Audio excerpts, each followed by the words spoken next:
संसदीय भवन परिसर में सर्वदलीय बैठक बुलाई गई है। जो बैठक अभी चल रही है, ऑपरेशन सिंदूर पर सर्वदलीय बैठक यहां पर चल रही है। रक्षा मंत्री राजनाथ सिंह की अध्यक्षता में ये बैठक हो रही है। बैठक में गृह मंत्री अमित शाह, विदेश मंत्री एस जयशंकर और वित्त मंत्री निर्मला सीतारमण भी मौजूद हैं। इसी के साथ अन्य पार्टी के नेता भी यहां पर पहुंचे हुए हैं।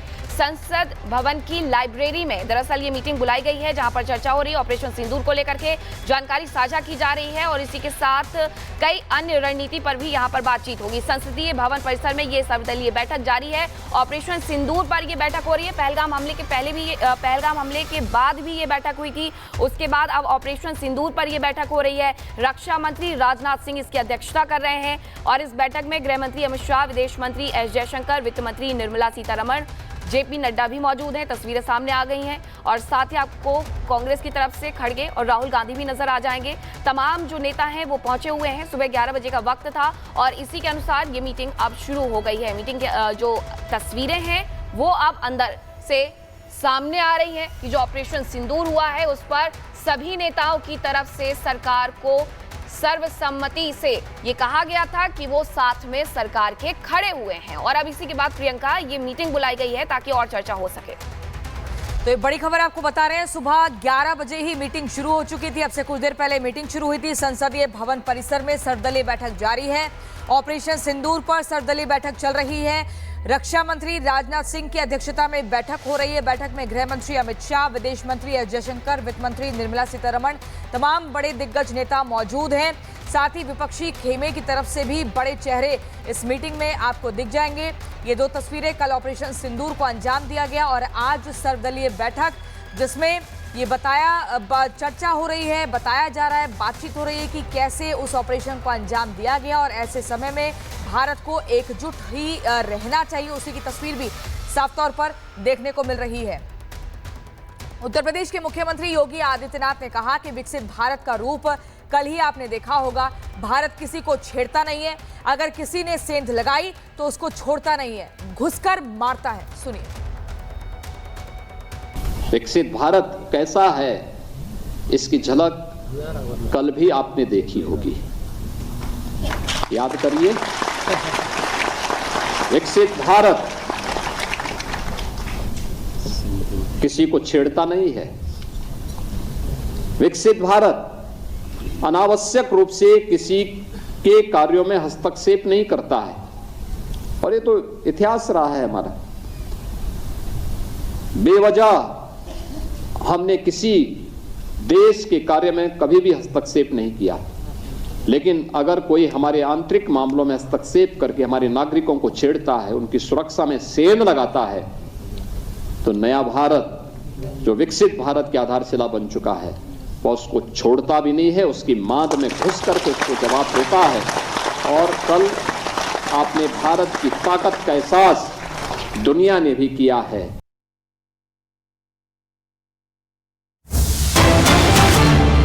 इसी बीच एक और बड़ी खबर, एस जयशंकर और सऊदी अरब विदेश मंत्री की मुलाकात की जानकारी मिल रही है। बड़ी खबर, एस जयशंकर और सऊदी अरब के विदेश मंत्री की मुलाकात हुई है और लगातार अब से कुछ देर पहले भी बड़ी बैठक चल रही थी, लेकिन ये मुलाकात भी कई मायनों में खास है। भारतीय विदेश मंत्री एस जयशंकर और सऊदी अरब के विदेश मंत्री की मुलाकात।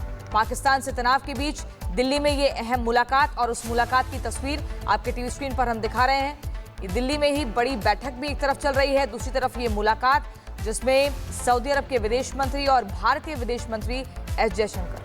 तो पाकिस्तान से तनाव के बीच दिल्ली में ये मुलाकात हुई है। तस्वीरें सामने आई हैं एस जयशंकर और सऊदी अरब के विदेश मंत्री अब्देल अल जुबैर की मुलाकात की। दोनों ही नेताओं के बीच ये मुलाकात विदेश मंत्रालय में हुई है। उसके पहले ऑपरेशन सिंदूर जो हुआ था उसके बारे में जानकारी अपने समकक्षों को विदेश मंत्री की तरफ से दी गई थी। विदेश मंत्री की तरफ से उन्हें बताया गया था कि ऑपरेशन सिंदूर किस तरीके से हुआ। और दूसरी तरफ भारत की मिसाइलों ने पाकिस्तान का क्या हाल बना दिया है, अब इसके सबूत सामने आने लगे हैं। पाकिस्तान की तबाही और भारतीय सेना के शौर्य की ऐसी तस्वीरें सामने आई हैं जिन्हें देखकर पाकिस्तान रो रहा है, बिलबिला रहा है।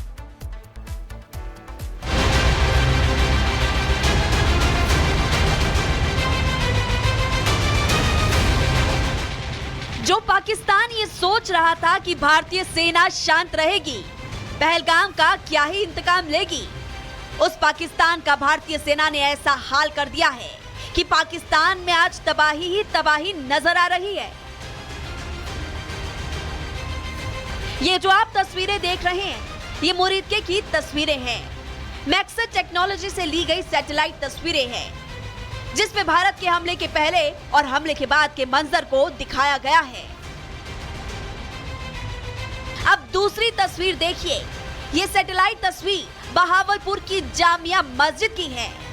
ये वही मस्जिद है जिसमें मसूद अजहर का पूरा खानदान मारा गया है। ये मस्जिद जैश का गढ़ थी। इसी मस्जिद में आतंकियों की फौज तैयार होती थी, लेकिन इस मस्जिद को भारतीय सेना ने अपनी एयर स्ट्राइक में मटिया मेट कर दिया है। पहली तस्वीर में आप देख सकते हैं कि मस्जिद सही सलामत दिख रही है।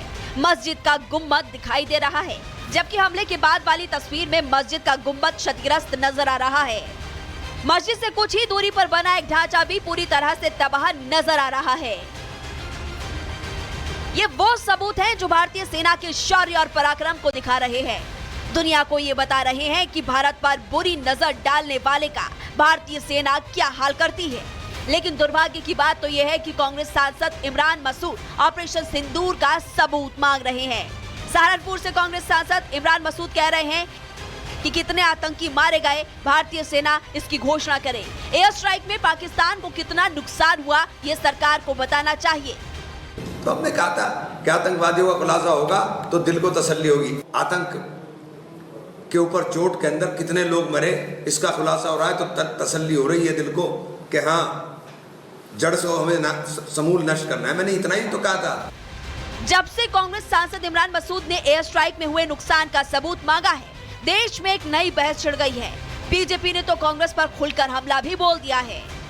बड़े दुर्भाग्य की बात है कि हर बार हमारी सेना से ऑपरेशन के सबूत मांगे जाते हैं, क्योंकि जब अमेरिका ने पाकिस्तान में घुसकर लादेन को मारा था, तब किसी ने भी अमेरिका से सबूत नहीं मांगे थे। लेकिन ये दुर्भाग्य नहीं तो क्या है कि जब तबाही की एक एक तस्वीर सामने आए, तब भी कांग्रेस पाकिस्तान में हुए नुकसान का सबूत मांग रही है। Bureau report, Republic Bharat.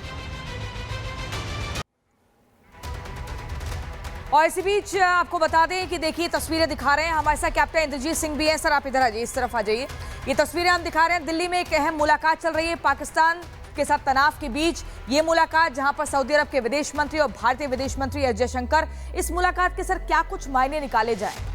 निश्चित तौर पे ये मुलाकात इस खास करके जब इस जो समय वार का चल रहा है हमारे पाकिस्तान और भारत के अंदर, दोनों में जो है ना तनातनी है, बॉर्डर पे सेनाएं खड़ी है, तो उस टाइम ये मुलाकात है तो बहुत एक अहमियत रखती है। हाँ। खास करके हो सकता है कि इसमें कोई ऐसी चर्चाएं चले कि जो दोनों के बीच में जो तनाव हुआ है उसको कम किया जाए। हाँ। तो अभी तो ये जो मुलाकात हो रही है, सर वैसे भी पहले भी अगर जितनी मुस्लिम कंट्रीज है, गल्फ कंट्रीज है, सबने भारत को सपोर्ट भी दिया, लेकिन दो तस्वीरें भी हम दिखा देते हैं। हमले से पहले की तस्वीरें देखिए, वहां पर ये बिल्डिंग मौजूद थी, और हमले के बाद की तस्वीर है कैसे बिल्डिंग यहाँ पर ध्वस्त हो जाती है। उसी सिंदूर, ऑपरेशन सिंदूर के तहत सिंदूर को बारूद बनाया गया और सबको ध्वस्त कर दिया गया। सर निश्चित तौर पे ये जितने भी इनके जो लॉन्च पॉइंट थे, इनके हेडक्वार्टर थे, हाँ। जो है इनको जो है ना हमारी सेना ने इनको पूरे सर्विलांस पे लिया, तो वो उसके बाद इनको टारगेट हिट किया है। तो अब जो दूसरी जो अन्य कंट्री है, खास करके मैं कहना चाहूंगा जो अरब कंट्री है जी, अरब कंट्रियों का ज्यादा से ज्यादा सहयोग भारत के साथ रहा है, क्योंकि उनको मालूम है कि भारत हरदम जो है ना इस आतंकवाद से पीड़ित रहा है। बिल्कुल, लेकिन सर मरकज तैयबा कैंप की हम तस्वीरें दिखा रहे हैं, ये मुरीदके में, और यहाँ पर देखिए 9 लोकेशंस पर ये टारगेटेड अटैक किया गया है। लेकिन सर 21 लिस्ट आई है, क्या हम ये माने कि अभी ऑपरेशन सिंदूर 2.0 भी हो सकता है? बिल्कुल, ये कोई जरूरी नहीं है कि नहीं हो सकता है, हो सकता है, क्योंकि अभी टारगेट जो हमने हिट किए हैं वो पूरे नहीं हुए हैं। अभी इन्होंने खास करके जो आतंकवादी इनके जो आका हैं उनको सिविल एरिया में छुपा रखा है। ये तो जो हमने हिट किए हैं ये तो चुने हुए पॉइंट थे जिनको हमने अपने सर्विलांस में लिया और उनको पॉइंट 2 करके हिट कर दिया। मगर नहीं, लेकिन इस अटैक से सर क्या समझा जाए? ये एक ट्रेलर है, पिक्चर अभी बाकी है, या ये उनको बताया कि अगर आपने आगे हिमाकत की, भारत के भीतर घुसने की, तो फिर आगे क्या कुछ हश्र होगा उसके लिए तैयार रहें? निश्चित तौर पर देखिए, ये बहुत अच्छी बात आपने कही कि ये हमने उनको एक एग्जाम्पल दिया है हाँ। कि हम आपको नेस्त नाबूद कर देंगे, और अगर आप ज्यादा हिमायत आपने की तो आपका हो सकता है कि नामो निशान ही खत्म हो जाए। और बहावलपुर की तस्वीर भी हम दिखा रहे हैं, मरकज सुभान अल्लाह। देखिए यहाँ पर ये पूरा ये देखिए कैसे हमले से पहले की तस्वीर है। ये देखिए 1 2 3 यहाँ पर हम दिखाते हैं, ये मरकज का यहाँ पर हो गया, बिल्डिंग मौजूद है, 2 3 1 2 3 4 करके हम पूरा बता रहे हैं हमले से पहले क्या कुछ था और हमले के बाद आप देखिए कि कैसे बिल्डिंग पूरी ध्वस्त हो गई है। यहाँ पर कुछ नहीं दिख रहा है, सब कुछ मलबे में तब्दील हो चुका है। और ये बहावलपुर वही जगह है जिसे आतंक का अड्डा कहा जाता है, यही ट्रेनिंग मिलती थी, आतंक की रीढ़ पर यहीं पर प्रहार हुआ है। निश्चित तौर पे ये भावलपुर वो जगह है कि यहाँ पर आतंकवादी तैयार किए जाते थे और अजहर मसूद है उसका हेडक्वार्टर हुआ करता था।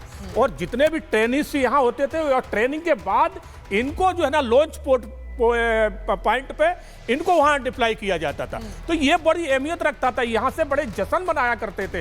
इन्होंने काफी बार हमारे भारत में जो अटैक किया है, करने के बाद जो जश्न मनाया है यही भावलपुर में मनाया गया है। तो ये बहुत अहमियत रखता था और इसको जो हिट किया है बहुत सोच विचार के किया है। ठीक है सर, अब देखिए एक बार थोड़े से ग्राफिक्स हम दर्शकों को बता देते हैं। पहला हमला जो है वो रात 1:04 पर होता है और ये अब्बा कैंप कोटली का बताया जा रहा है जो कि पीओके के दरमियान आता है, लश्कर का ये ट्रेनिंग कैंप है।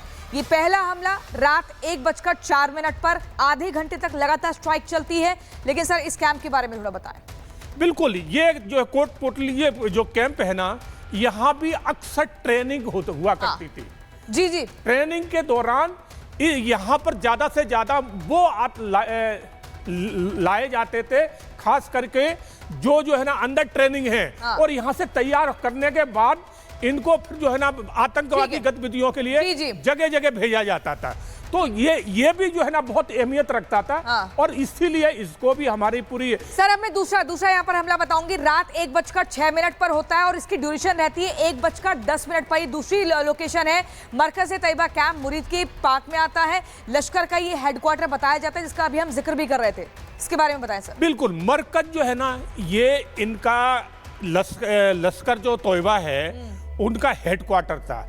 और यहाँ पर इन्होंने आतंकवाद को तैयार करना और खास करके इनके जितने अमलीसन थे, इनके वेपन्स थे, यहाँ भी छुपा के रखे। तीसरा हमला रात 1:12 पर होता है मस्जिद सुभान अल्लाह बहावलपुर पार्क में। जैश का हेडक्वार्टर ये भी बताया जाता है, यहाँ भी ट्रेनिंग दी जाती थी, ये हेडक्वार्टर है। निश्चित तौर पे ये ट्रेनिंग ही इनके ये ट्रेनिंग कैंप थे। और ये ट्रेनिंग कैंप और इनको कहें तो एक जो हेडक्वार्टर होते वो भी थे। चौथा हमला सर रात 1:15 पर होता है सर्जल कैंप सियालकोट में और ये आतंकी ट्रेनिंग कैंप बताया जाता है।